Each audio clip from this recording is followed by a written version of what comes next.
ये issue. Okay जी, start करते हैं जी आज के लेक्चर के हवाले से। जो हमारी वर्किंग है, आपकी साइट है जी jQuery.com। हमने jQuery.com वेबसाइट ओपन की। अब jQuery.com बेसिकली जो साइट है वो कुछ आपके पास इस तरह से आएगी। There are some other things, कुछ ऐसे हैं ओरिजिनल jQuery है, कुछ नहीं है। ठीक है, तो हमें उससे गर्ड्स नहीं है।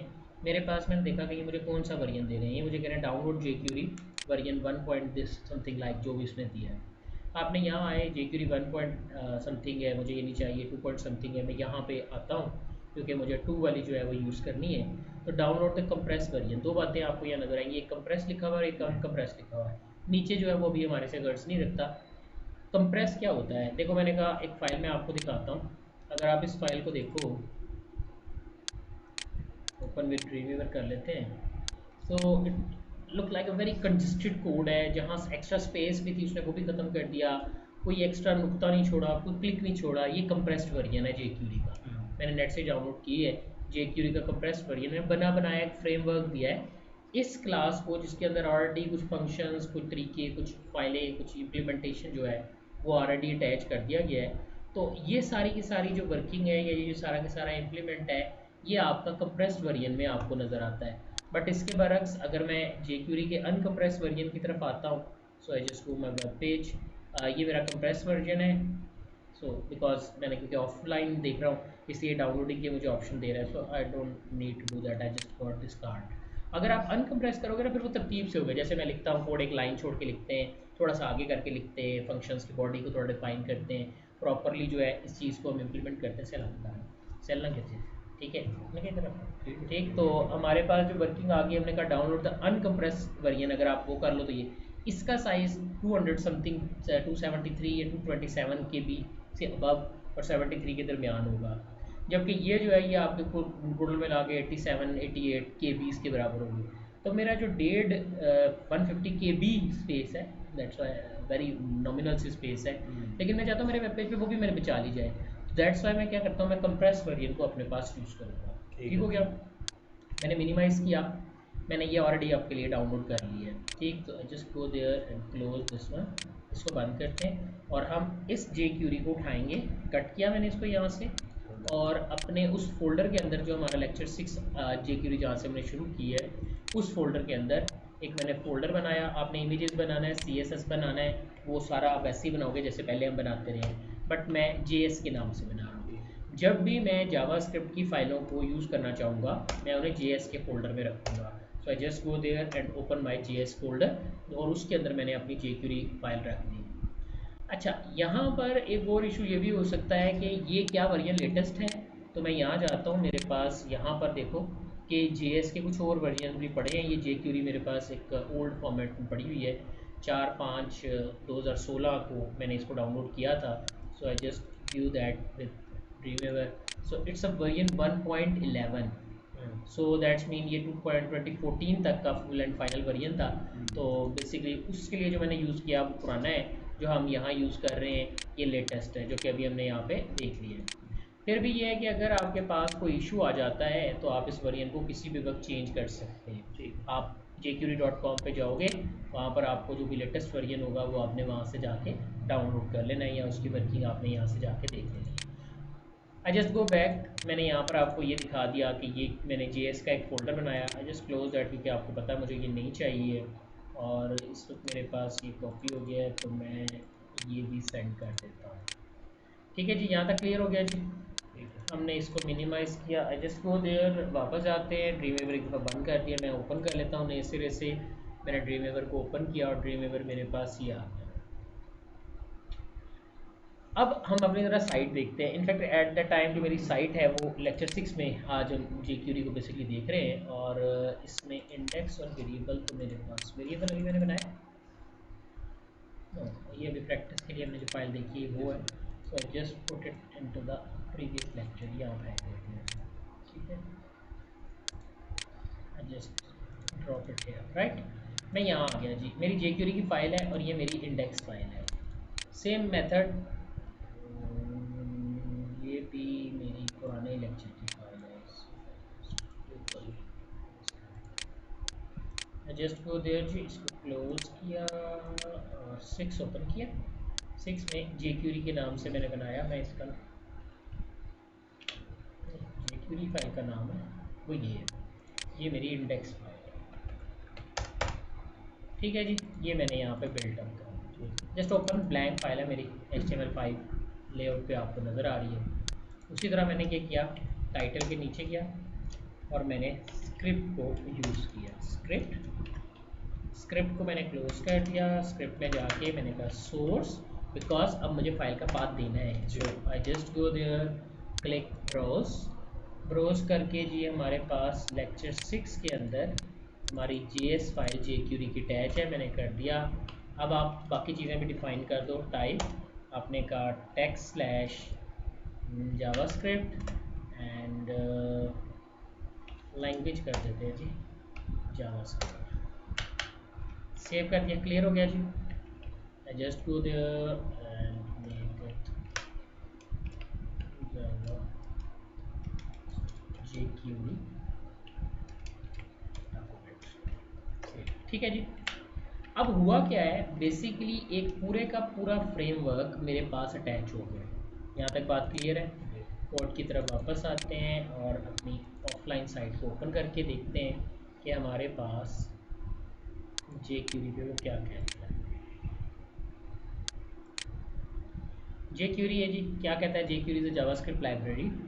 jQuery greatly simplify JavaScript programming, करेंगे तो पता चलेगा क्या वाकई ऐसी बात है। और इसके बारे में थोड़ा सा इंट्रोडक्शन पढ़ा देते हैं आपको। The purpose of jQuery is to make it much easier to use JavaScript on your website. So that's mean makes my things easier and I can perform work very easily with this. सो कैसे jQuery मेरे लिए help करती है, इसकी तरफ वापस आते हैं। अब एक तो मेथड है कि मैं jQuery को ऑफलाइन डाउनलोड करके अपने पोर्टल से उठा रहा हूँ। दूसरी ऑप्शन ये है कि अब माइक्रोसॉफ्ट भी इसके बहुत बड़े हामी हैं, jQuery को वो भी यूज़ करते हैं अपनी साइट के ऊपर और अपनी उन तमाम प्लेटफॉर्म पर जहाँ आप माइक्रोसॉफ्ट के प्लेटफॉर्म पर जाते हैं, लाइक MSN हो गया, बिंग हो गया, ये ऐसी साइट्स हैं जो कैजुअली हमारे पास ओपन होती हैं। इसके अगेंस्ट अगर आप दूसरा CDN देखें तो वो CDN आपको मिलता है गूगल का। जब भी आप गूगल की कोई भी साइट जो है वो देखते हैं, जिसमें सबसे बड़ा प्लेटफॉर्म Gmail और गूगल पे जाते खुद हैं, तो वहाँ पर भी आपको क्या होता है, आपको यही चीज़ नज़र आती है। तो आप कह सकते हो कि आप बेसिकली चाहो तो उनके प्लेटफॉर्म से भी इसको देख सकते हो। मैं इसको बाद में पढ़ाता हूँ, मैं ज़रा थोड़ा सा आपको दिखा दूँ कि उनके प्लेटफॉर्म से कैसे। ये वो तरीका है जो मैंने यूज़ किया कि मैंने jQuery का पूरा सेटअप डाउनलोड किया और वहाँ से जाके मैंने उसे अपने पास यूटिलाइज़ कर लिया। ठीक है। अगर आप कहते हो नहीं मुझे कंटेंट डिलीवरी नेटवर्क चाहिए, कंटेंट डिलीवरी नेटवर्क से क्या मुराद है, मींस जैसे जब मैं कोई माइक्रोसॉफ्ट की साइट यूज़ करता हूँ तो माइक्रोसॉफ्ट ने वो चीज़ें जो कि तमाम वेबसाइट के डिफरेंट वेब पोर्टल्स के ऊपर मुश्तरक हैं, उनका एक उसने क्या किया है, एक डिलीवरी नेटवर्क बना के रखा है जहाँ पर उनका तमाम कंटेंट पड़ा होता है, उसे CDN का नाम दिया जाता है। सो मैंने क्या किया, मैंने jQuery को गूगल के अगर CDN से उठाना है तो ये पाथ मैं यूज़ करूँगा। अब अगर कभी भी मैंने अपने पास गूगल का पेज खोला है तो वो मेरे पास टेम्परेरी इंटरनेट फाइल्स के अंदर ऑलरेडी मौजूद होगा और आपकी jQuery फाइल बहुत क्विकली क्या ऑलरेडी आपके सिस्टम में मौजूद होगी, आप वहाँ से उसको यूज़ कर सकते हो। अगर आप माइक्रोसॉफ्ट के CDN से उठाना चाहते हैं तो वो यहाँ से यूज़ कर सकते हैं। SEO वाले कहते हैं कि आप अपने CDN से उठाएं, यानी जैसे मैंने अभी किया है कि अपने प्लेटफॉर्म पर रखा। अब एक बच्चा कहता है सर क्या ये मुझे ऑफलाइन अवेलेबल होंगी, तो याद रखिएगा CDN ऑफलाइन अवेलेबल नहीं होते, लेकिन ये भी तो ध्यान में रखो कि वेबसाइट भी तो ऑफलाइन अवेलेबल नहीं होती। जब नेट बंद होगा तो आपकी वेबसाइट भी तो नहीं चल रही होगी, दैट्स मीन ये ऑफलाइन मुझे अवेलेबल नहीं होंगे। वो कहता है एडवांटेज क्या है, many users already download jQuery from Google or Microsoft when visiting other sites. As a result, it will be loaded from cache when they visited your site, which leads to a faster loading time. Also, most CDNs will make sure that once users request a file from it, it will be served from the server close to them. मसलन जैसे अगर मैं Yahoo के server की बात करता हूँ या गूगल के सर्वर की बात करता हूँ तो गूगल जो .pk का सर्वर है उससे आपको सबसे पहले फैसिलिटेट करेगा। अदरवाइज अगर कोई यूके से सर्च करता है तो .uk के सर्वर से फैसिलिटेट करेगा। तो ये उनकी एक अप्रोच है जो कि आपको फास्टर एक्सेस जो है वो आपकी फ़ाइल तक देते हैं या आपकी फ़ाइल तक प्रोवाइड करते हैं। बट जो SEO वाले होते हैं वो कहते हैं कि जी ठीक है सारी बातें अपनी जगह अवेलेबल हैं, बट अपनी jQuery अपनी होती है। ठीक है, तो वो कहते हैं कि आप अपना एक बैक लिंक जो है वो ड्रॉप करते हैं, so that's why they said कि आप अपना लिंक जो है वो यूज़ करें। क्लियर होगी बात जी? तो ये तो थोड़ा सा कॉन्सेप्ट मैंने आपको दिया कि आपको CDN यूज़ करना चाहिए या वैसे यूज़ करना चाहिए। नाउ कम, CDN वैसे फास्ट होगा जी, इसमें कोई शक नहीं है। CDN are much faster because वो यूज़र के ऊपर डिपेंड करता है ना। आप एक यूज़र है वो माइक्रोसॉफ्ट लवर है तो उसके लिए माइक्रोसॉफ्ट का CDN ज़्यादा स्ट्रॉन्ग है, और अगर वो गूगल लवर है तो उसके लिए गूगल का है। लेकिन लवर जिसका मर्जी हो, मजबूरी है कि माइक्रोसॉफ्ट की साइट्स पे यूज़ करनी है और उसको गूगल की साइट्स पे यूज़ कर रहे हैं, तो किसी का भी CDN यूज़ कर लें, कोई इशू नहीं है। Now question is what is jQuery। अभी तक मैंने सिर्फ आपको बताया कि jQuery यूज़ कैसे करना है, तो मैंने एक सिर्फ सोर्स फाइल अपने पास अटैच कर ली है एंड आई सेट किया होगा जी मैंने आपको jQuery अटैच करवा दी है। लेकिन jQuery है क्या? jQuery is a light-weighted, less write, do more JavaScript library. So it's a library, it's a framework, it's an environment which provided by the jQuery developers. They said that बहुत बड़ा JavaScript का code लिखने की बजाय आप 2 या 3 लाइनों में हमारे बिल्ट-इन फंक्शंस को यूज़ करके आप वो काम कर सकते हैं। दैट्स वाई इसे कहते हैं right less do more library. और भी जावास्क्रिप्ट की बहुत सी जो लाइब्रेरीज हैं मार्केट में आ चुकी हैं, बहुत सी और भी नामों से मिलती हैं, लेकिन जितना प्रमोशन, जितना लाइकिंग, जितना अट्रैक्शन jQuery को मिली और किसी भी प्लेटफॉर्म को नहीं मिल सकी। उसकी लेवरल है वो भी, सॉरी, लेवरल, हाँ बिल्कुल वो भी इसी की लाइब्रेरी है और बहुत सी हैं। There are more than hundreds, but jQuery ही पढ़ा और पढ़ाया जाता है क्योंकि यूज़ भी ज़्यादातर jQuery होता है। वो आप समझ गए हो, अभी वो आगे बताएगा कि कौन कौन से वो प्लेटफॉर्म्स हैं जो यूज़ कर रहे हैं। और सबसे बड़ी बात यह है कि मुकम्मल जावास्क्रिप्ट की सपोर्ट आपको jQuery में मिलती है, बाकी किसी ना किसी प्लेटफॉर्म के ऊपर कुछ ना कुछ रह जाता है। अगर आप डोमेन खरीदते हो, आप सी पैनल पे जाते हो, सी पैनल पे जाकर जब आप देखते हो कि कौन कौन सा आपको फ्रेमवर्क दिया गया, तो वहाँ भी आपको 10 to 15 डिफरेंट प्लेटफॉर्म फ्रेमवर्क्स या लाइब्रेरीज जो है वो जावास्क्रिप्ट की मिलती हैं, बट jQuery जितनी इंपॉर्टेंस किसी और की नहीं है। नेक्स्ट क्वेश्चन हमारे पास आता है jQuery, the purpose of jQuery is to make it much easier to use JavaScript on your website. jQuery takes a lot of common tasks that requires many lines of JavaScript code to accomplish and wraps them into a methods that you can call with a simple line of code. आप एक line से call करते हो, लंबी जोड़ी English है आप खुद पढ़ लेना। करती क्या है jQuery library contains the following features. ये HTML में डूम मैनिपुलेशन करती है। मैंने आपको जावास्क्रिप्ट में बोला कि HTML में डूम मैनिपुलेशन हम कर सकते हैं, तो jQuery से हम ये कर सकते हैं। हम CSS मैनिपुलेशन कर सकते हैं, आप CSS को पकड़ सकते हैं, मैंने आपको जावास्क्रिप्ट से CSS पकड़नी सिखाई थी। फिर हम HTML के इवेंट्स को पकड़ सकते हैं, on click, double click, on mouse over, DBL click, mouse press, की प्रेस, सब देख सकते हैं। There are very strong features called effects and animations which is available in jQuery। या नहीं वैसे कि अब ये जावास्क्रिप्ट डूम में भी आती हैं चीज़ें, जावास्क्रिप्ट से भी आप एनिमेशन कर सकते हो, आप इफेक्ट जनरेट कर सकते हो, but jQuery makes it much easier as compare to JavaScript. मैंने अगर एक एनिमेशन बनानी है ना जावास्क्रिप्ट के अंदर, तो मुझे 70 लाइनों का कोड लिखना पड़ता है। I can just do it 5 to 7 lines in jQuery। अभी मैं आपको करके भी दिखाऊंगा। नेक्स्ट थोड़ी सी बात हमारी आगे वाली चीज़ों की है। एजेक्स भी, obviously AJAX basically JavaScript asynchronization JavaScript and XML है ना, तो asynchronization JavaScript and XML basically JavaScript नहीं है, jQuery है। यानी jQuery को वो उसके एब्रीवेशन में जावास्क्रिप्ट बोलते ज़रूर है, बट दरअसल वो है jQuery है जो वहाँ पर यूज़ हो रही होती है, जो कि हमारे लिए एजेक्स को बड़ा पावरफुल टूल बनाकर हमारे सामने लॉन्च करती है। And there are some utilities which are very important, so later we will discuss about this, right? Why jQuery? There are lots of other JavaScript frameworks, but jQuery seems to be the most popular and also the most extensible। याद रखिएगा क्यों।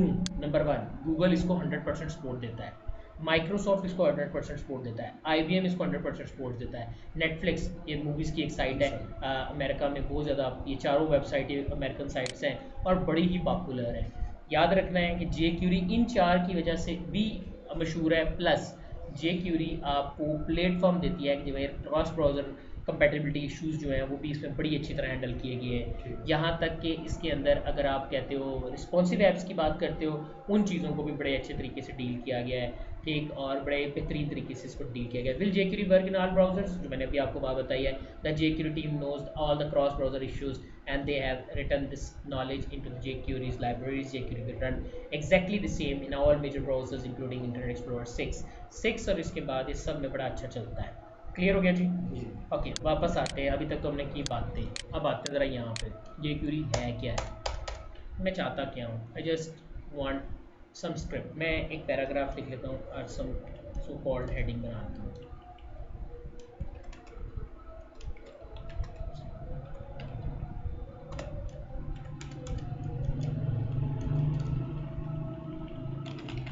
Dummy paragraph,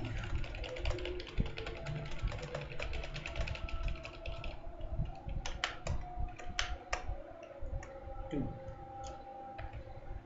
input old way type button value click. If you don't like this, you double T on the button and then we have click me. मैंने एक simple सी file बनाई, run किया, कोई फ़र्क नहीं है, jQuery से मुझसे तो कोई फ़र्क नहीं पड़ता। सो थोड़ा सा मैं चाह रहा हूँ,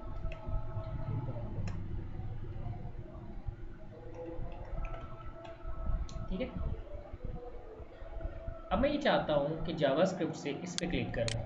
आपको थोड़ा रिकॉल करना पड़ेगा डूम कॉन्सेप्ट। इनफैक्ट वो जो डूम कॉन्सेप्ट मैंने यूज़ किया था वो भी बेसिक्स ऑफ jQuery है कि आप आगे चले गए थे, फिर आप पीछे गए, आपने इसको पकड़ा, क्लिक किया, आपने इसका इवेंट उठाया और इसके ऊपर वर्किंग कर दी। jQuery ने इन सब चीज़ों को मेरे लिए बहुत ही आसान बना दिया है। कैसे, देखते हैं। Getting started with jQuery। अच्छा, मैं ना लंबे छोटे चक्रों में नहीं पढ़ रहा, सिंटैक्स पे आ गया। मुझे क्या चाहिए,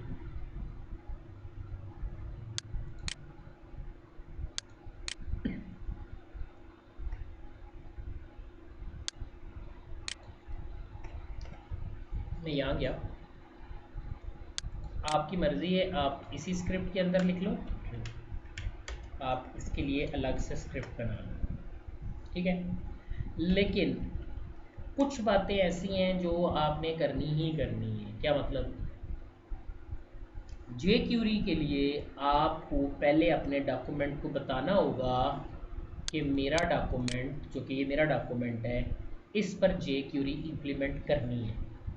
तो इसका मतलब ये होगा कि जैसे ही मेरा डॉक्यूमेंट लोड होगा, मुझे क्या करना होगा, मुझे अपने डॉक्यूमेंट के ऊपर वर्किंग जो है वो परफॉर्म करनी होगी। राइट जी, मैंने क्या किया, मैंने अपने डॉक्यूमेंट पे क्लिक किया। इसके लोडिंग से पहले बताना होगा कि jQuery को इस पर अप्लाई करें।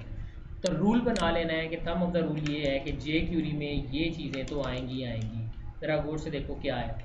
जब भी मुझे डॉलर नज़र आता ना, तो मेरे जहन में दो चीज़ें आती हैं। कौन कौन सी, एक jQuery और एक PHP। अगर PHP होती तो डॉलर के फ़ौरन बाद कभी मेरी करली पैंथेसिस ना होती। पैंथेसिस हो गई तो समझ लो कि डॉलर के बाद जो आ रहा है वो jQuery का कोड लिखा हुआ है, कहीं ना कहीं जावास्क्रिप्ट में एम्बेड होने लगा है।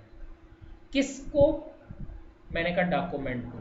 ये किसको पकड़ा गया, डॉक्यूमेंट, मेरा सिलेक्टर। एट दैट टाइम मैंने किसको पकड़ना है, सिलेक्टर को। आपको ये आइडिया है कि मैं चीज़ों को पिक कैसे करता हूँ। कोई हैश नहीं लगाना, कोई कुछ नहीं लगाना। अभी मैंने सिंपल बोला कि मेरा ऑब्जेक्ट, याद है दो चीज़ें मैंने बताई थी, एक डॉक्यूमेंट है, एक विंडो है। तो मैंने कहा जैसे ही मेरे डॉक्यूमेंट पे आते हैं, और डॉक्यूमेंट की स्टेट कौन सी होती है, रेडी। मेरे डॉक्यूमेंट की सारी स्टेट्स यहाँ आ रही हैं। लेकिन आपने कोई याद रखने या रट्टा लगाने वाली बात नहीं है, ये रूल बना लेना है कि रेडी स्टेट। रेडी स्टेट हो तो जो फंक्शंस मैं कहता हूँ वो फंक्शंस परफॉर्म हो। ऑब्वियसली अगर आपने करली ब्रैकेट स्टार्ट की है तो आपको करली ब्रैकेट क्लोज करनी है। अगर आपने पैंथेसिस स्टार्ट की है तो आपको पैंथेसिस क्लोज करनी है। स्टेटमेंट टर्मिनेटर सेमीकोलन के साथ लगाया जाता है, कोई इशू। यानी कभी भी मैं jQuery लिखूंगा तो मैं जो हाईलाइटेड के अलावा स्क्रिप्ट के अंदर लिखा हुआ है वो तो लाजमी लिखना है। ठीक हो गया। अब मैं किस किस को पकड़ सकता हूँ, मैं उसकी बात करता हूँ। मेरे पास पेज पर क्या क्या होता है, मैंने आपको CSS में बोला था टैग होता है, जिसको टैग के नाम से एक्सेस किया जाता है। अगर मैंने इस H1 को पकड़ना है तो आप यहाँ पे कह दो H1, तो इसका मतलब है मैंने किसको पकड़ लिया, एक टैग को, H1 टैग को। अब जितने भी H1 होंगे सारों की बात होगी। ठीक हो गया। जैसे ही किसी H1 पर क्लिक किया जाए, देखो तरीका तो वही है, वहाँ भी मेथड था, वहाँ मैंने रेडी कॉल किया था, यहाँ मैंने क्लिक कॉल किया है। अभी और कौन कौन से हैं वो मैं अभी आपको बता देता हूँ। तो एक फंक्शन चले, ठीक हो गया। कौन सा फंक्शन चले, ये वो है एक्शन, ये है एक्शन इस एक्शन का कोई ना कोई रिएक्शन आएगा, यानी जब बटन पर H1 पर क्लिक किया जाए तो क्या हो। मैं कहता हूँ, कोशिश करूँगा एक एग्जांपल में आपको सारा क्लियर हो जाए। H1 डॉट हाइट, ये H1 की ये क्या चीज़ है, तो ये उसका रिएक्शन है, मैं हाइड कर सकता हूँ। सर H1 टेक्स्ट है तो ये एज ए डोम होगा, as a tag accessor selector आ गया ना। H1 बटन तो नहीं है जिसे हम क्लिक कर सकें, जैसे हमने डोम पे किया था विदाउट। आप किसी भी चीज़ पे क्लिक कर सकते हो यार। मैं यहाँ जाता हूँ, इस पर क्लिक करता हूँ, ये क्लिक हो गया। ये पी पे क्लिक है, ये पी पे पॉइंटर का माउस मूव है, ये पी पे क्लिक है, की डाउन है। मैं इसको छोड़ता हूँ, की अप है। मैं इस पर डबल क्लिक करता हूँ, ये डबल क्लिक है, डीबीएल क्लिक, ठीक है। तो वो कोई नहीं फ़र्क है, बटन है तो फिर ऐसे है। आप पी पे बना सकते हो, H1 पे बना सकते हो। अभी मैंने किया है, अभी मैं रन करके देखता हूँ क्या चलता है। ये पेज रिफ्रेश करके इसका आएगा सर। अभी देखता ना। हाँ, अभी तो मैंने वहाँ कोडिंग था लिखा, ये तो कोड बाद में लिख रहा हूँ, अभी सेव नहीं किया उधर। ठीक है, यहाँ तक क्लियर हुआ। इसका मतलब ये हुआ कि जब शुरू करना है तो ये लिखना है, और जो आपको काम करवाना है वो आपने ये लिखा है। इनफैक्ट देखो कि लिखा तो मैंने कुछ भी नहीं है, ये मेरा एक्शन है, ये इसका रिएक्शन है। क्लिक किया, ठीक है। मैंने कहा जैसे ही H1 पे क्लिक होगा क्या होगा, H1 हाइड हो जाएगा। मैं यहाँ गया, मैंने रिफ्रेश किया, जे क्यूरी लोड हुई, फंक्शन कॉल हुआ, वर्किंग होगी। मैं H1 पे गया, मैंने क्लिक किया, H1 हाइड हो गया। अब आप कहोगे सर हाइड तो कर लिया आपने, लेकिन हाइड के पीछे किया क्या है। तो दरअसल इस हाइड की डेफिनेशन इस फाइल में कहीं पड़ी हुई है। ठीक है सर। मुझे ज़रूरत नहीं है कि मैं उसको पढ़ता रहूँ, मैं वापस आ जाऊँ। ठीक हो गया। यानी कल जो मैंने आपको फंक्शन बनवाए थे वो यहाँ पे बने बनाए लिख के दे दिए गए हैं। जे क्यूरी के डेवलपर्स ने वो मेरे लिए बनाकर दे दिए हैं। मैं सिर्फ ये करता हूँ कि जे क्यूरी के डेवलपर्स के दिए हुए फंक्शंस को अपने पास यूज़ कर लेता हूँ। बस याद रखना है। आपने नाम याद रखने हैं कि उनके नाम क्या हैं, उन्हें बुलाना है तो बुलाना कैसे है। ठीक हो गया। लो अजी, मैं सिलेक्टर में क्या क्या पकड़ सकता हूँ, मेरे पास चार चीज़ें हैं। मैंने अभी आपको क्या पकड़ के दिखाया था, H1 यानी टैग पकड़ा। ठीक है सर। अब मैं नीचे आता हूँ, मैं यहाँ पर एक इसी कोड को कॉपी करता हूँ, मैं कोई नई चीज़ नहीं कर रहा हूँ ताकि टाइम ना लगे। मैंने कहा मैं पकड़ता हूँ P1 को, पी को, सॉरी P1 तो है ही नहीं, पी को मैंने पिक किया और यहाँ मैंने लिख दिया P। अब देखो इशू क्या आया, जब मैंने P पर क्लिक किया तो P हाइड हो जाएगा, यही बात हुई है। मैं सेव करता हूँ, रन करता हूँ, अपने पेज पे वापस जाता हूँ, रिफ्रेश करता हूँ। जब मैं नीचे वाले P पे क्लिक करता हूँ, ऊपर वाला P भी हाइड हो गया है। हुआ क्या है, उसने कहा है कि किसी भी P पर क्लिक किया जाए तो कोई भी P हाइड हो जाए। मैंने कहा यार ये तो मसले वाली बात होगी ना। अब तो जिस P की बात की थी उसी P की बात करनी है, तो तीसरी चीज़ का जिक्र कर रहा हूँ, उस चीज़ का नाम है दिस। ये दिस वही है जो आपने सी में भी पढ़ा था, आपने जावा में भी पढ़ा था, आपने सी शार्प में भी पढ़ा, आपने ASP.NET में पढ़ा। VB में इसकी बजाय हम मी का लफ्ज़ इस्तेमाल करते हैं। यहाँ दिस, यानी जिस पी पर क्लिक किया जाए वो पी, इस दिस का ये मतलब है। मैंने सेव किया, पेज को लोड किया, मैं जैसे ही इस पर क्लिक करता हूँ तो जिस पी पर क्लिक किया वो पी हाइड हो गया। मैंने एक में ज़्यादा लिखा था, एक में कम लिखा था ताकि आपको कन्फ्यूजन ना हो। मैं ज़्यादा वाले पे क्लिक करता हूँ, मैं कम वाले पे क्लिक करता हूँ। क्लियर। इसका मतलब है ये तो मुझे श्योर हो गया कि मुझे एक्शन बताना होगा और ये एक्शन ले लेना होगा। करना ही एक स्पेसिफिक का हो कि ऊपर वाला ही हो, नीचे वाला हो। आगे उसी तरफ ही आ गए। ठीक है सर। दो चीज़ें हो गई, मैंने आपको टैग पकड़ना सिखा दिया, दिस बता दिया। अगली चीज़, अगर उसी की बात करनी है तो उसी के लिए इसको पहचान तो दोगे ना। पहचान कैसे देते थे, आईडी से देते थे। आईडी में मैं इसको कहता हूँ फर्स्ट, आप कहते हो सर मैं इसको फर्स्ट नहीं, मैं इसको फर्स्ट कहता हूँ, नीचे वाले को सेकंड कहता हूँ। तो मैंने कहा मुझे कोई एतराज़ नहीं है, आप इसे सेकंड कह लो। ठीक है। अब अगर आपको फर्स्ट की बात करिए, फिर आपको पी की बात नहीं कर रही, लेकिन कह सकते हो आपके पी जिसका नाम, जिसका आईडी फर्स्ट हो। लेकिन पकड़ के देखेंगे फर्स्ट को, पहले आईडी को मैंने कॉपी किया, पेस्ट किया। आईडी कैसे पकड़ते हैं, वही तरीका, थंब ऑफ द रूल जो है, तो नीचे आ भी गया। देखो दो है, कहता है किसकी बात कर रहे हो, मैंने कहा फर्स्ट की। जब फर्स्ट पे क्लिक किया जाए, मैं इस कोड को हाइड कर रहा हूँ, क्योंकि अगर अदरवाइज तो ऊपर वाली कोड चल जाएगा, नीचे आएगा ही नहीं। मैंने कहा जैसे ही हाइड इस पर क्लिक किया जाए, दिस डॉट हाइड, आप फर्स्ट क्लिक के भी हाइड कर सकते हो। मैं इस पर करता हूँ, ये हाइड नहीं हो रहा, लेकिन जैसे मैं इस पर क्लिक करता हूँ वो हाइड हो जाता है। मीन्स अब सिर्फ आपने डिस्क्रिप्शन बतानी है, आपको इस चीज़ से गर्ज नहीं है कि हाइड के पीछे क्या हो रहा है और क्लिक के पीछे क्या होता है। पहले हम क्लिक करते थे, एक फंक्शन बनाते थे, फंक्शन की बॉडी बनाते थे, उसमें डिफाइन करते थे ये वो डिफाइन हुआ है, वो अब आपको करने की ज़रूरत नहीं है। That's why it's called library, it's called framework which gives me things which is already available for me, so I just go there, use them, and that's all. No other formalities, मुझे और किसी चीज़ की ज़रूरत नहीं रहती। ये clear हो गया। जी सर। और अब आप समझ ही गए होंगे कि अगर मुझे क्या करना हो क्लास के लिए, क्लास मैं इसको भी क्लास कहता हूँ। मैं कह देता हूँ क्या जी, क्लास का नाम रख लेते हैं फाइल। ठीक है, इसको भी क्लास दे देते हैं और इसको भी क्लास दे देते हैं और बटन को भी क्लास दे देते हैं। क्या याद करेगा बटन में। ठीक है, सेव कर दिया। अब क्या करें, मैं इस पर क्लिक करूँगा तो क्लास हाइड हो जाएगी। इस पे इस पर पी पे क्लिक करूँ तो क्लास हाइड हो जाएगी। उस पर जिस वाला जिस पे दिया होगा मेथड तो बताना पड़ेगा ना, अभी तो जी लिखा ही सर। कुछ नहीं है। सो पहले उसको अप्रोच करना पड़ेगा। So I just make this also comment. ठीक है, आगे गया, इसी कोड को कॉपी पेस्ट कर लेता हूँ क्योंकि मुझे फिर क्लिक पे ही करवाना है। लेकिन अब की दफ़ा मुझे क्या पकड़ना है, क्लास। मैंने कहा क्लास, देखो एक ही क्लास। ठीक हो गया। फाइल क्लास, फाइल पर जब क्लिक होगा तो जिस पर क्लिक होगा वो हाइड हो जाएगी। सेव, वापस क्लिक। ये क्लास का हिस्सा नहीं थी, ये क्लास का हिस्सा थी, ये क्लास का हिस्सा नहीं था, ये क्लास का हिस्सा नहीं, बटन था ना, एक बटन को मैंने हिस्सा बनाया। ठीक है, क्लियर हो गया जी। जी सर। इसको बंद कर, मुझे स्टार्ट हुआ सब ना, यहाँ तक क्लियर है जी। Save, clear. इसका मतलब ये हुआ क्या है, मैंने पहली चीज़ तो आपको बता दी कि क्या आपको जिस भी सिलेक्टर को पकड़ना है उसको बताना है और उसको पकड़ लेना है। तो रूल वही है, टैग दिस आईडी क्लास, कोई नई चीज़ नहीं मैंने यूज़ की। क्लियर हो गया जी। मैं वापस आ गया, मैंने कहा ये बात क्लियर है। अगर आपको ये क्लियर है तो समझो जे क्यूरी आधी से ज़्यादा ख़त्म हो गई है। कैसे पढ़ लेना है, मैं 1 1 1 करके मैंने सारा इकट्ठा एक्सप्लेन कर दिया। मैं यहाँ आ गया हूँ, मैं चाहूँगा कि आप घर जाके इसकी अच्छी तरह प्रैक्टिस करो। स्टार लगाऊंगा तो क्या मतलब है, मोटा मोटा बताई जाता हूँ। जितने भी एलिमेंट्स हैं, दिस करंट एलिमेंट की बात हो रही है।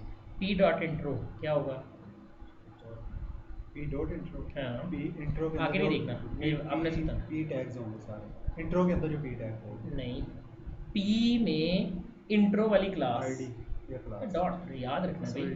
पी में इंट्रो वाली क्लास, पी ज़्यादा सारे थे, 10 12 पी थे, लेकिन जो पहला पी है, वेरी फर्स्ट पी, कॉलन का मतलब हम ऑलरेडी सी एस एस में पढ़ चुके हैं। यू आई का एल आई, यहाँ तक लिखूँ तो सारे एल आई, और अगर कॉलन फर्स्ट कर दूँ तो पहला एल आई। ठीक है। यू में पहले एल आई का पहला फर्स्ट चाइल्ड, यानी एल आई के अंदर अगर आपने चाइल्ड बनाया तो अगर किसी के साथ हाइपर रेफरेंस लगाया, टारगेट ब्लैंक लगाया, टारगेट ब्लैंक नहीं लगाया, बटन लगाया, इवन रोज है ऑड रोज है, मेरा नहीं ख्याल कि मुझे मजीद बताना चाहिए। मेरे पास ना there are different selectors and testers. अच्छा, अब वो क्या कहता है, देखो ये सारे हैं। मैं चाहूँगा कि आप अपने तौर पर सबको एक्सप्लोर करके देखो ये क्या कर रहा है। ये सारा वही है जो मैंने आपको सी एस एस और जावास्क्रिप्ट में पढ़ाया था, उसने सारों को एक्सेस किया। ठीक है। मैं चाहूँगा कि ये फाइल आप ज़रूर रन करके देखो। ठीक है सर। ठीक है, ये आपने खुद देखनी है। कौन सी थी, ट्राइसल डॉट एचटीएमएल। ये मेरा अपना डॉक्यूमेंट था। अभी मैं क्या तल लगाऊँ, मैं तल लगाऊँ, ये मैं बंद कर देता हूँ, वापस आया हूँ। हाँ जी, ना वट, मैं यहाँ गया, मैं यहाँ जाता हूँ, जी एस पे मैंने राइट क्लिक किया, एक न्यू फाइल बनाई, मैंने कहा कस्टम डॉट जी एस। ठीक है, ओपन की, कुछ भी नहीं करना। ये जो कोड है ये उठाया स्क्रिप्ट के बगैर और कस्टम डॉट जी एस में पेस्ट कर दिया। कुछ भी नहीं किया, कस्टम डॉट जी एस में पेस्ट कर दिया। वापस गए, मुझे एक के साथ एक और चाहिए, कौन सी, नाम मैनुअल लिख लो या जी एस के अंदर कस्टम डॉट जी एस है, इसको सेलेक्ट कर लो।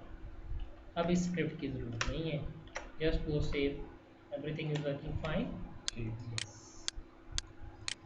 ठीक है, मैंने आपको हाँ स्टैंडर्ड फाइल बना दी। अब आपने जितनी भी लिखनी है इसके अंदर जेक्यूरी का कोड लिखते गए, यहाँ पर दूसरा कोड लिखते गए, and your working should be done like this. Clear जी, ये मेरे custom dot J S attach हो चुकी है। ये भी मेरा टॉपिक जो है ये क्लियर हुआ कि सेपरेट फाइल में कैसे करना है। मैं चाहूँगा कि आप इसकी एक्सरसाइजेज ज़रूर करके देखो। इवेंट्स पे आ जाता हूँ, मोटा मोटा बताऊँगा, लंबी चौड़ी बातें नहीं है। क्लिक, जब क्लिक किया जाए, डबल क्लिक जब 2 दफ़ा क्लिक किया जाए, माउस एंटर, जैसे ही इसके ऊपर माउस एंटर हो, माउस लीव, जैसे इससे माउस बाहर जाए, की ये होवर जैसे ही है। होवर जैसे ही ठीक है, है। लेकिन माउस एंटर बिल्कुल शुरू में ही आ जाता है। मीन्स ये ना, जैसे इसके ऊपर बाल बराबर पे भी वो पॉइंटर आएगा तो वो माउस ओवर हो जाएगा, अच्छा। सॉरी माउस एंटर हो जाएगा। ठीक है। ठीक है, ओवर भी कह लो, लेकिन ओवर में तो दोनों चीज़ें आ जाती है ना, माउस मूव भी आ जाता है। की प्रेस, की डाउन, की अप, की प्रेस, की डाउन जब मुकम्मल हो जाए, और की अप जब मैं उसको छोड़ता हूँ। ठीक है। सबमिट पता है, चेंज जब उसमें से बाहर जाऊँ, फोकस जब इसमें कर्सर आए, ब्लर जब उसमें कुछ लिखा जाए, लोड जब वो मेमोरी में लोड हो, रीसाइज जब उसको बड़ा किया जाए, स्क्रॉल जब स्क्रॉल किया जाए, अनलोड जब अनलोड हो। मेरा नहीं ख्याल कि मुझे बाकी कुछ भी ऐसी चीज़ है जो और पढ़ाने वाली है, मैंने सारा आपको पढ़ा दिया। डीपीएल क्लिक वगैरह देख लेना। ये तो ख़त्म हो गया, लेकिन अभी एक चीज़ और बाकी है कि यार क्या जिक्र ख़त्म हो गई? तकरीबन ख़त्म हो गई, लेकिन मज़े की बात यह है मैंने सिर्फ आपको हाइड करना सिखाया, बस हाइड करना ही सिखाया, शो भी नहीं करना सिखाया। इसका मतलब है कि कुछ ऐसी चीज़ें भी होंगी जो हाइड या शो को, या कोई इस तरह की और चीज़ें भी होंगी जो परफॉर्म चढ़ाएंगी, तो जे क्यूरी यहाँ पे ख़त्म हो जाती है। मेरी तरफ से जे क्यूरी में और कुछ नहीं रह गया। लेकिन अगर मैं यहाँ तक ख़त्म कर देता हूँ तो ये नाइंसाफ़ी है कि मैं कहूँ यहाँ जे क्यूरी ख़त्म हो गई है तो ये बात ख़त्म है, तो ये बात ख़त्म नहीं है। अभी मेरे पास और भी बहुत कुछ है जो कि है, blind, blur, change, click, double click. ये मैं चाहता हूँ कि आप खुद एक्सप्लोर करो, मुझे नहीं इसमें इतना लंबा चौड़ा काम लग रहा, आप खुद से देख सकते हो। मैं आपको क्या करा रहा हूँ, मैं आता हूँ जनाब किसके ऊपर, जे क्यूरी एग्जाम्पल्स के ऊपर। ठीक है, सो इसको बंद कर देते हैं। अच्छा, ये जो गेट सेट है ना, ये मैं अभी आपको कराऊंगा जब एजेक्स कराऊंगा। ठीक है, तो बस तकरीबन समझो कि जे क्यूरी ये पढ़ाऊंगा, इफेक्ट्स तो ख़त्म हो जाएगा।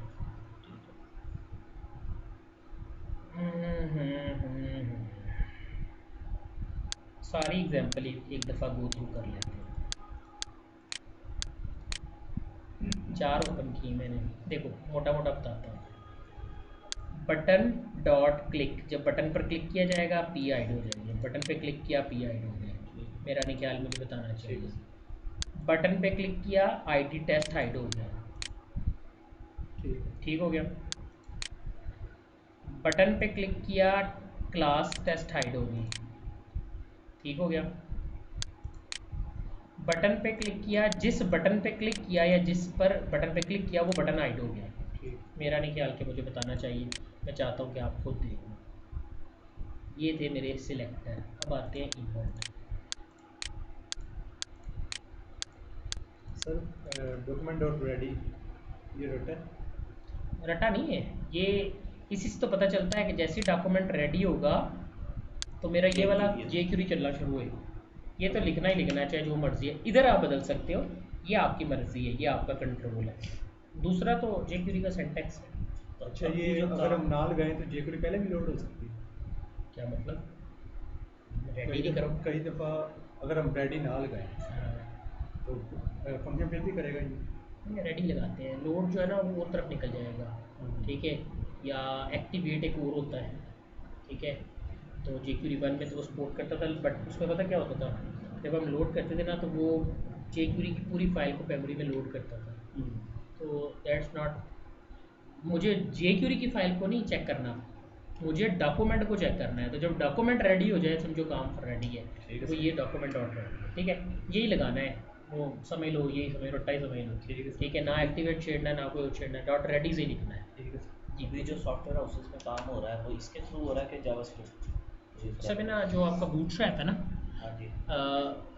असल में ना सॉफ्टवेयर उस वाले जो है ना, वो जहाँ कॉपी पेस्ट की गेम होती है ना, उसमें ये होता है कि जिसमें उसने लिखा हुआ उसने वही तरीका यूज़ करना है। अगर उस पढ़े हुए ने मोस्टली जो सॉफ्टवेयर हाउसेस वाले ना, वो जावास्क्रिप्ट फॉलो करते हैं, लेकिन उनके यूआई डिज़ाइनर और हैं, उनके जो बैकएंड डिज़ाइनर डेवलप करने वाले हैं, यानी जिसे आप बैकएंड डेवलपर कहते हो, वो और है।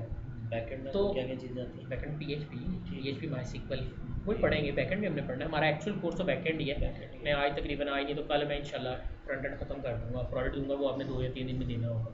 ठीक, अब जो वर्किंग आती है वो डिपेंड करती है कि सॉफ्टवेयर हाउसेस में उन्होंने किससे काम करवाया है, उन्होंने जिस डिज़ाइनर को लिया वो किस तरह का है, उसने जे क्यूरी को प्रेफर किया है। क्योंकि जो डेवलपमेंट कर रहा है वो ऐसे हो गया है, ये ऐसे हो गया है, उसको इससे गरज नहीं है, उसको तो यूज़र नेम और पासवर्ड से गरज है।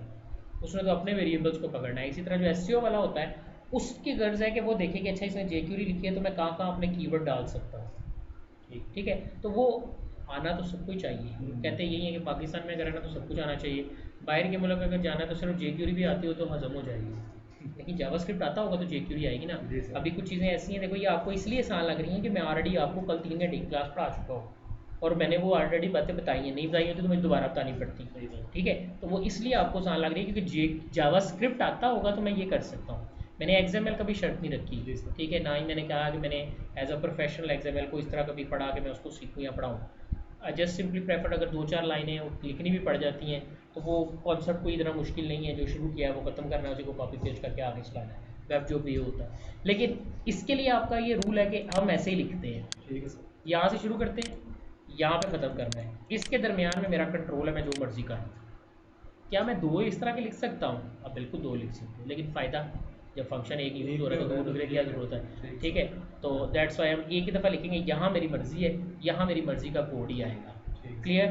मैं वापस आ जाता हूँ जी यहाँ पे, ज़रा देखिएगा थोड़ा सा ना आगे बढ़ेगी बात। दिस डॉट हाइट, अभी तक हाइट पे बात पहुँची है कि पी पे हाइट किया जाए, मैं नहीं करके दिखा रहा। हाँ, पी पर जब डबल क्लिक किया जाए तो वो पी हाइड हो जाए। मैंने क्लिक किया, कुछ नहीं हुआ, मैं डबल क्लिक करूँगा तो हाइड हो जाएगा। Click me away this time. हाँ ये देखो, जैसे ही P1 आईडी पर माउस एंटर होगा तो अलर्ट आएगा, यू एंटर्ड P1। मेरा P1 कौन है? Enter this paragraph. देखो मैंने कोई क्लिक नहीं किया। ठीक है, क्लोज। माउस लीव करेगा, इसके ऊपर मैं घूम रहा हूँ, कुछ नहीं हो रहा, कुछ नहीं हो रहा, जैसे ही बाहर गया माउस लीव हो गया। नेक्स्ट, माउस डाउन, छोड़ा नहीं था मैंने अभी, mouse down. Next, mouse up, कुछ भी नहीं हो रहा, क्लिक, अभी भी कुछ नहीं हुआ, इसके ऊपर छोड़ूंगा तो आपको होगा। ठीक है सर। ठीक है, नेक्स्ट, ये आ वाला एच ओवर, उसके ऊपर आए तो ये आ जाए। ठीक। जब तक ऊपर रहेगा ये आता रहेगा, मूव करना है। क्लोज। ये देखो, ये समझने वाली बात है। अ लवली एग्जाम्पल, उठा के ले जाते हैं यहाँ से, मुझे लवली होना हो यहाँ रहनी नहीं चाहिए। ठीक है जी, अपने कोड में करके देखते हैं ताकि कल को मेरे पास स्नैपिट आ जाएंगे, छोटे छोटे कोड आ जाएंगे, ताकि उनको मैं यूज़ करके अपने पास अपने वेब पेज के ऊपर कोई भी वर्किंग कर सकूँगा। मैंने कहा इनपुट बॉक्सेस हैं मेरे पास, वही custom dot C S S है, यहाँ से कोड उठाया, इसको बंद कर देता हूँ, HTML में गया और यहाँ से ये वाला कोड उठाया, दोनों उठाकर कॉपी कर लिया मैंने अपने HTML के अंदर। ठीक है, इनपुट टेक्स्ट नेम है इसका, फुल नेम, और दूसरे वाले का ईमेल। ठीक है, मैंने सेव किया, मैं अपनी custom dot C S S पे जाता हूँ, कोड तो वही है, वही मैंने उठा के पेस्ट किया उसी पोर्शन के अंदर। जैसे इनपुट पे फोकस आए, कल मैंने आपको किसी और तरह कराया था, जावास्क्रिप्ट और तरह था ना, मैंने कहा इनपुट डॉट फोकस, जैसे ही उस पर फोकस आएगा, जिस पर फोकस आया है उसकी CSS का बैकग्राउंड कलर ये कर दे ग्रे, और जब बाहर आता हूँ तो मैं कहता हूँ आर।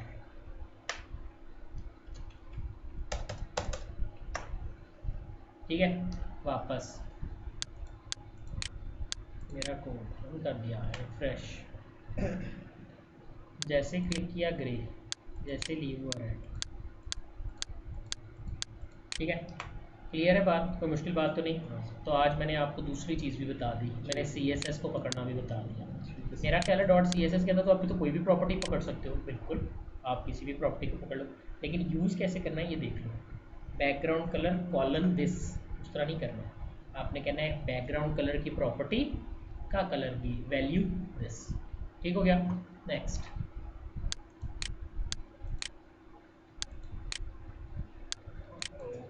क्लोज किया जी, ये हो गई, कितनी हुई थी ये इवेंट्स मैंने आपको बताया है, गूगल ये है ना। समटाइम ऐसा होता है फेसबुक खोलने ऊपर मैसेजेस आ जाते हैं, उस पर क्लिक करें तो वो नीचे को लिस्ट खुलती है ना। देखो मैंने कहा क्लिक मी आईडी, ये तो क्लियर हो गया, तो कोई ऐसी बात नहीं।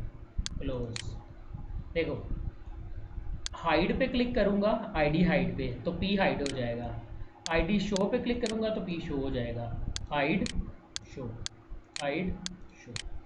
क्लियर? लेकिन एक ही बटन से दोनों करने हैं, अलग अलग से क्यों करूँ? तो यूज़ करेंगे डॉट टूगल, टूगल खुद ही देख लेगा, क्लिक हाइड शो। क्लियर है? क्लोज। टेक्स्ट की जहाँ इसमें यानी ड्रॉप डाउन लिस्ट भी बना सकते हैं। बिल्कुल।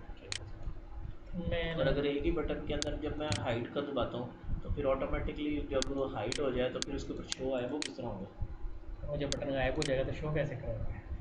नहीं, अब समटाइम्स ऐसा होता है ना कि क्लिक करते हैं, हाँ। ठीक है, नीचे पैराग्राफ है फॉर एग्जाम्पल, वो हाइड हो गया, ठीक है। ठीक है, हाइड हो गया जब, और उसी बटन के ऊपर फिर दोबारा से शो लिखा है, वो किस तरह से होगा? उसके नाम उसका चेंज कर दो, दरमियान में इनर HTML आप उठा सकते हो, ठीक है। ठीक है, आती है ना उठानी, हाँ इसको नाम चेंज कर दो। जैसे कल मैंने से कहा था क्लिक करने से चेंज हो, ठीक है, मैंने अभी आपको बता दिया, उसका कैप्शन भी चेंज हो जाए और बटन भी चेंज हो जाए। वैसे जो आप कह रहे हो ना वो भी आगे आएगा, जो आप एग्जाम्पल पूछ रहे हो वो बेसिकली ये है कि दो डिव्स हैं, एक ऊपर है एक नीचे है। मैं ऊपर वाले को दबाता हूँ तो नीचे वाला पैनल खुले, जैसे अक्सर होता है वो कहते हैं okay your shopping complete please checkout, आप बटन दबाते हो कहते हैं अपनी पर्सनल इन्फॉर्मेशन दो, आपने पर्सनल इन्फॉर्मेशन दबा के बटन दबाया, अगला पेज खुलता, अगला पैनल खुलता है, उसमें कहता है अपनी क्रेडिट कार्ड इन्फॉर्मेशन दो, फिर बटन दबाया वो पैनल बंद हो जाता है, अगला पैनल खुलता है, अपना होम एड्रेस वगैरह या डिलीवरी एड्रेस दो, वो बटन दबाया, आखिर पे आता है चेकआउट, बटन दबाओगे तो आपकी फॉरवर्डिंग हो जाएगी। ठीक है, वो जो काम है वो अभी आगे आएगा, लेकिन जो आप कह रहे हो वो तो आपका सिंपल काम है, आपने जैसे उसकी CSS पकड़ी है, आप CSS के थ्रू दरमियान में जाके चेंज कर दो। ठीक हो गया जी। अब ये मैंने कॉपी ना पूरी की पूरी उठा ली है, उसकी रीज़न इज़ दिस के मैंने ये पूरी की पूरी क्यों उठाई है, क्योंकि इसमें मुझे थोड़ा सा बेसिकली पेरेंट और चाइल्ड का हिसाब किताब करना है। क्या मतलब? पहले मैं आपको HTML पढ़ाता हूँ। ये देखो, मैंने हेडिंग 3 ली, आइसलैंड ट्रेडिंग, EX लिया और यहाँ पे इसको क्लोज कर दिया। यानी हुआ क्या है कि H3 के बाद एक डिव है, डिव के अंदर एक P है, बटन है और एक P है। ठीक हो गया। मैं कोड को सेव करता हूँ, रन करके आपको दिखाता हूँ। आइसलैंड ट्रेडिंग एक डिव है, उसके अंदर एक बटन है और एक P है। सेम हेडिंग है, H1 है, उसके अंदर एक डिव है, डिव के अंदर एक बटन है और एक P है। ठीक हो गया, सारी कोडिंग सेम है। इसका मतलब है इसके लिए और इसके लिए मैंने डायरेक्ट पकड़ के क्लासेस साइन कर दी है। डिव में मौजूद EX पर ये स्टाइल लगा दे, कोई इशू तो नहीं है। अब पहली दफ़ा मैं आपको ये बता रहा हूँ कि जब मैं चाइल्ड पे क्लिक करूँ, हाइड मी चाइल्ड है, तो ये पूरी डिव ही हाइड हो जानी चाहिए, हाइड मी चाइल्ड है। जब मैं चाइल्ड पे क्लिक करूँ तो पूरी डिव यानी पेरेंट डिव, पेरेंट है ना, वो क्लोज हो जानी चाहिए, ये मैं चाहता हूँ। तो देखो मैं कैसे इसको पकड़ूंगा। मैंने कहा रेडी, यहाँ तक तो आपको कोई इशू नहीं होना चाहिए, तो ये कोड मैंने सिंप्लीफाई कर लिया। मैंने कहा क्लास EX देखो, तो ये डिव की क्लास EX थी, डिव में क्लास EX थी। इस क्लास के अंदर जाओ और डॉट हाइड कर दो, यानी डॉट हाइड एक और क्लास है, वो कौन सी? जो बटन था। ठीक हो गया, मैं बटन तक पहुंच गया, मैंने बटन को अप्रोच कर लिया, ये मैं बटन तक पहुंच गया हूँ। यानी दो क्लासों को यानी इसका मतलब ये है कि मैं दो क्लासें भी ले सकता हूँ, अगर हाइड आईडी होता तो मैं आईडी भी उठा सकता हूँ। ठीक हो गया, मैंने कहा डॉट EX क्लास का डॉट हाइड क्लास तक पहुँच जाऊँ। अब अगर किसी में डॉट हाइड वैसे पड़ी हुई है तो उस पर नहीं करेगा, डॉट EX में डॉट हाइड पड़ी हुई है तो उसके क्लिक करने पर ये करेगा। ठीक हो गया, मैं यहाँ पहुँचा, मैंने कहा तो क्या करो, जिस हाइड को आप अप्रोच कर रहे हो उस हाइड का पेरेंट, अब उस पेरेंट का नाम क्या है? ये, इसके दो पेरेंट, तीन पेरेंट भी तो हो सकते हैं, डॉट हाइड का EX पेरेंट भी हो सकता है, डॉट हाइड का बॉडी भी पेरेंट हो सकता है, डॉट हाइड का जो है वो HTML भी पेरेंट हो सकता है। तो किस पेरेंट को? EX parent co dot hide, hide कर दो, यहाँ तक बात खत्म हो गई है। जब मैंने किसी भी एक्शन को स्लो शो करना हो ना, तो डबल कोट में आप तीन पैरामीटर होते हैं, एक होता है सिंपल, मैं ऐसे कर देता हूँ, तो क्या होगा? हाइड हो जाएगा। देखो बटन दबाया, ये मैं आपको अभी तक पढ़ा चुका हूँ, जिस हाइड में क्लिक करते हैं उसका पेरेंट हाइड हो जाता है। ठीक है, मैं कहता हूँ स्लो, ये आराम आराम से होगा, ये राम आराम से हो गया। और तीसरी चीज़ होती है 5000, अब 5 सेकंडों में होगा। ठीक हो गया। यानी ये बेसिकली मुझे कहाँ से पता चला कि ये तीनों चीज़ें उसमें हैं, क्योंकि उसके फंक्शन के अंदर ये बताया गया है कि 3 ओवरराइडिंग फंक्शन है। आज मैं पहली दफ़ा इस तरफ आ रहा हूँ। यानी एक फंक्शन है जो हाइड के नाम से लिखा गया है, बेसिकली हाइड के नाम से भी ऐसे ही है, शो के नाम से भी ऐसे ही है। उस हाइड की एक पैरामीटर है जब हम वैल्यू भेजते हैं स्लोप, एक पैरामीटर है जो हम भेजते हैं सेकंड्स। तो ये मैंने सेकंड भेजे, ये उसके फंक्शन में जाएंगे। मैंने आपको करवाया फंक्शन के अंदर पैरामीटर भेजना। मैंने फंक्शन में वैल्यू भेजी 5000 की, उसने कहा कितनी देर लगाए, उसने कहा 5 सेकंड लगाए। 1000 is equal to 1 second. Clear हो गया। मैं फिलहाल क्या कर रहा हूँ, स्लो, ज़्यादा स्लो हो जाएगा, 5 सेकंड देर लगेगी ज़्यादा। यहाँ तक क्लियर है। और पहली दफ़ा मैंने आपको बताया कि मैं किसी भी सब ऑब्जेक्ट ऑफ क्लास से अपनी पूरी क्लास को गायब करा सकता हूँ, किस प्रॉपर्टी से, डॉट पेरेंट्स। ठीक हो गया। नेक्स्ट सिर्फ अगला मॉड्यूल ये क्लियर हुआ, ये मेरा है, ये क्लियर हुआ, आगे चलते हैं।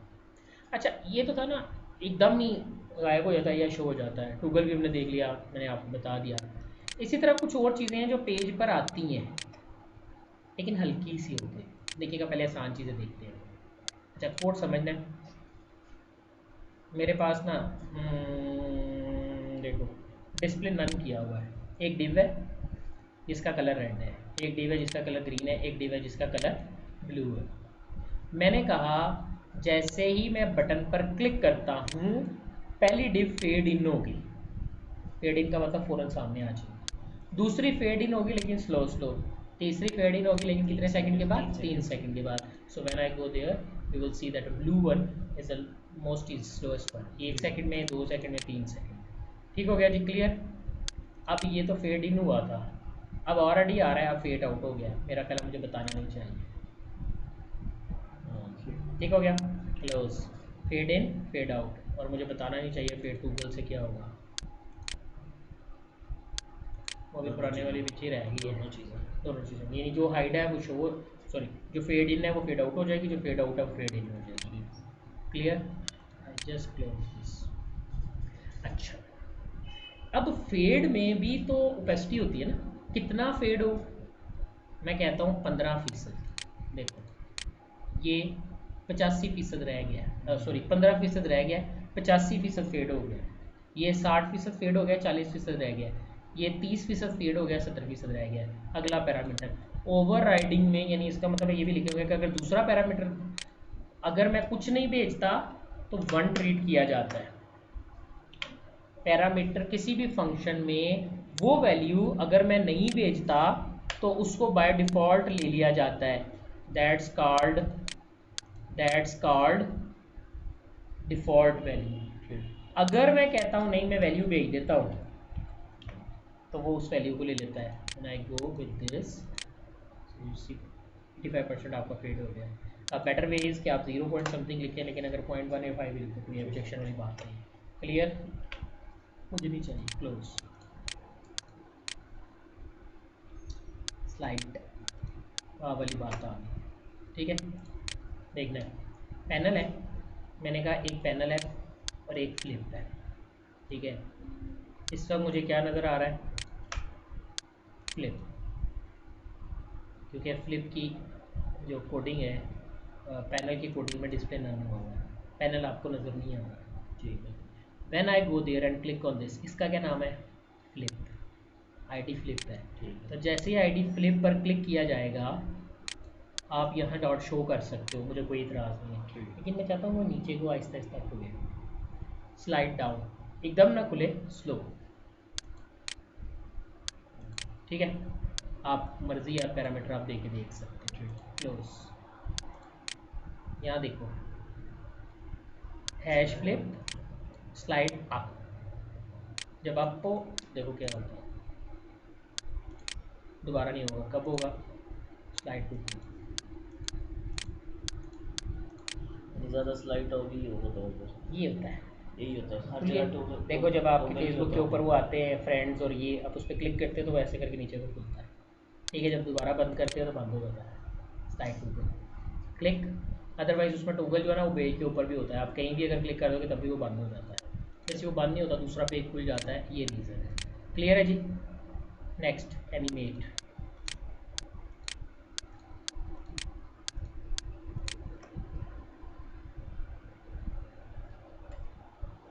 क्लिक, मैंने कहा एनिमेट CSS लेफ्ट ऑफ 250। तो लेफ्ट 250 इस साइड पे होएगा कि इस साइड पे होएगा? लेफ्ट से राइट जाता है। ये लेफ्ट से राइट जाएगा, यानी ये हिस्सा जब 250 लेफ्ट होगा तो ये यहाँ आ जाएगा। ठीक है, देखो ठीक है, मेरा डिटेल में नहीं मैं जा रहा, अभी जिस पे आता है उस पर बताता हूँ, देखना। अब एक काम नहीं है, अब फंक्शन पूरे के पूरे के अंदर उसने डिस्क्रिप्शन दी है। लेफ्ट ऑफ 250 आगे जाएगा, ओपेस्ट वहाँ जाएगा, फिर क्या होगा, ओपेसिटी 0.5 आधी रह जाएगी, हाइट 150 हो जाएगी और विड्थ 150 हो जाएगी। मेरा ख्याल है मुझे नहीं बताना चाहिए। जो पिक्चर्स का मैसेज शो करवाते हैं, वो एक क्लिक करते हैं थोड़ी बड़ी उसी में बड़ी होती है, ठीक उसे लाइट बॉक्स कहते हैं। ठीक। ठीक है, क्लियर हो गया जी। क्लोज। नेक्स्ट देखो, जो बी साइज है उसके अंदर 150 पिक्सल ऐड कर दे। मेरा ख्याल मुझे बताना नहीं चाहिए। कौन सा साइज है? मैंने कहा ना, कल मैंने बताया था कि किसी भी वेरिएबल में अगर इजाफा करना हो तो हाइट जो भी है उसमें 150 पिक्सल का इजाफा करना है। This makes more bigger. Next देखना, बटन को क्लिक करूँगा, डिव एनिमेट करेगी, उसकी हाइट अगर टूगल हो, देखो क्योंकि वैल्यू दी नहीं है तो जब टूगल होती है तो वो ऑफ हो जाती है। अगर मैं यहाँ कह दूँ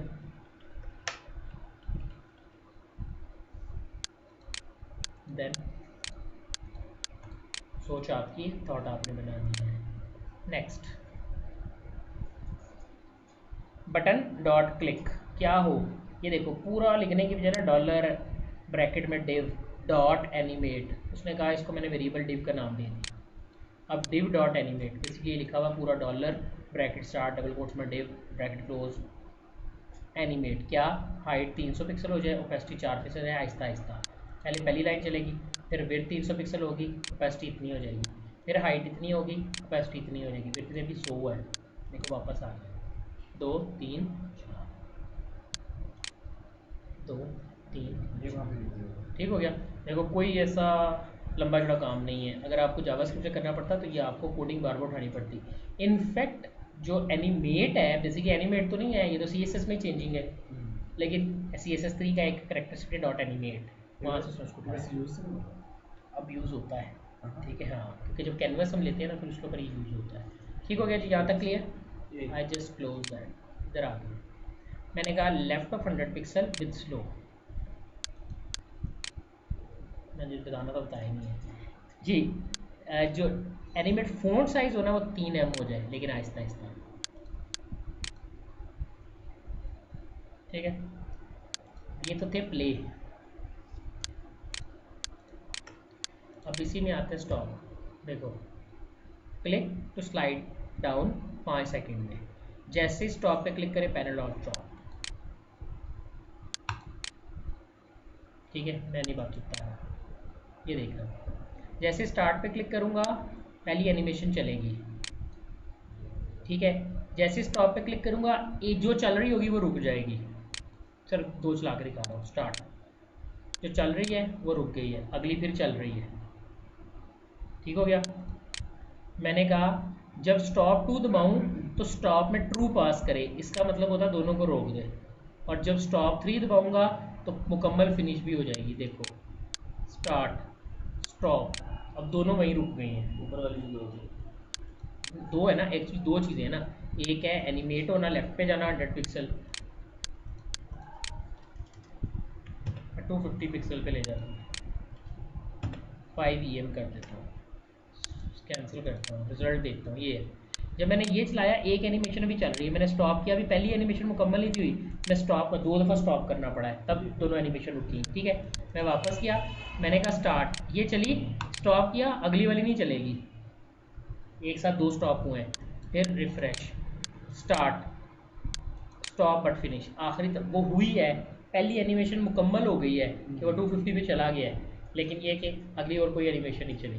मैं फिर स्टार्ट कहता हूँ और देखो कुछ भी नहीं हो रहा, लेफ़्ट पे गई ऑलरेडी, क्योंकि स्टॉप हो चुका है already, I pass to two. तो जैसे ही वो 250 पिक्सल की एनिमेशन मुकम्मल हुई है, आपकी जो 5 पिक्सल वाली एनिमेशन थी वो आपके पास दोबारा से क्रिएट होगी। थक गए हो? नहीं सर, लो मैं जी। रात को सोया था। ओके जी, यहाँ पे क्लिक किया मैंने, कहा स्टॉप बट फिनिश। अब सारी रुक गई, क्लोज। यहाँ तक क्लियर जी? जी सर। गेट सेट की बात जो है वो हम बाद में करेंगे। आपका टेक्स्ट एनिमेशन ये मैं इंशाल्लाह जैसे PHP आती है तो फिर इसके ऊपर भी बात करेंगे। अच्छा जी, कंटेंट आ गया। गेट कंटेंट एंड एट्रीब्यूट देख ही लो, क्लिक।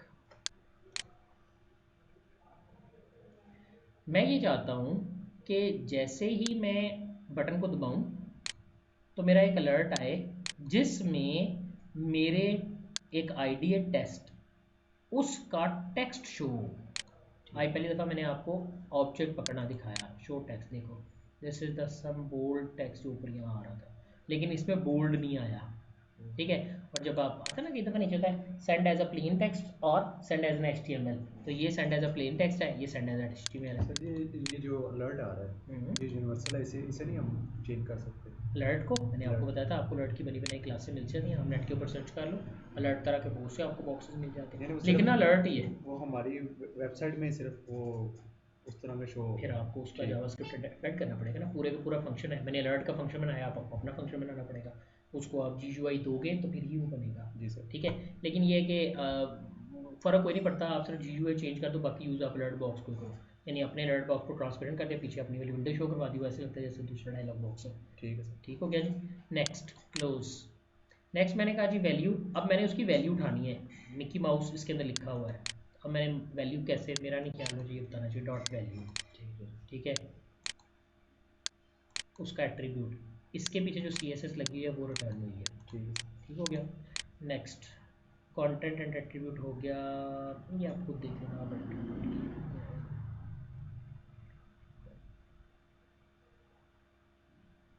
बाकी देखना है, आई थिंक सो हम बाद में जाके या मैं उसको देखेंगे। ठीक है। ठीक। तो मैं चाहता हूँ कि अब आप कम अज़ कम jQuery को इस हद तक क्लीन कर लें कि आपको इसमें प्रॉब्लम ना आए।